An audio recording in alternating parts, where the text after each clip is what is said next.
Apa yang dimaksud dengan tindak pidana kekerasan seksual?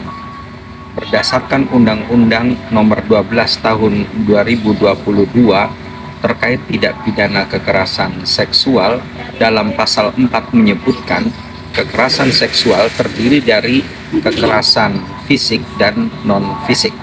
Adapun yang dimaksud dengan kekerasan seksual secara non-fisik seperti kekerasan seksual yaitu pelecehan seksual baik secara verbal, non-fisik, bentuk kata-kata, memuji, berlebihan, atau membuli, mengejek, termasuk juga berbicara terkait hal-hal yang sifatnya pornografi. Yang kedua, kekerasan seksual secara fisik yaitu dalam bentuk menyentuh, meraba, atau melakukan perbuatan-perbuatan yang menyentuh tubuh, alat reproduksi, atau perbuatan lainnya yang terkait dengan anggota tubuh.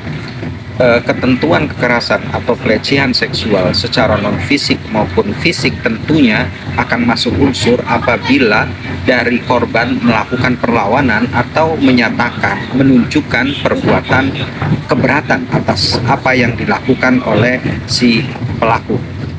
Tindak pidana kekerasan seksual ini dalam pasal 7 menyebutkan termasuk delik aduan, artinya si korban harus mengadu kepada pihak terkait. Dalam hal ini apabila di lingkungan kampus ada Satgas PPKS pencegahan penanganan kekerasan seksual yang dibentuk pada tahun 2022 juga sebagai realisasi dari Undang-Undang Tindak Pidana Kekerasan Seksual. Sepanjang itu setelah undang-undang terbentuk, ya, apabila kejadian pelecehan seksual di lingkungan kampus terjadi setelah undang-undang terbentuk atau setelah Satgas PPKS terbentuk, maka layak untuk diperiksa, kemudian untuk diproses apakah pelaku memenuhi unsur atau tidak. Namun terkait dugaan pelecehan seksual yang dilakukan di luar kampus atau sebelum undang-undang itu diterbitkan,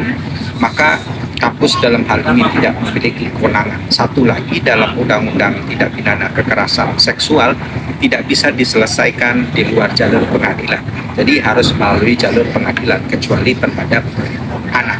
Adapun ancaman terhadap tindak pidana kekerasan seksual, pelecehan baik secara fisik maupun non fisik dapat diancam paling berat 4 tahun penjara dengan denda 50 juta rupiah.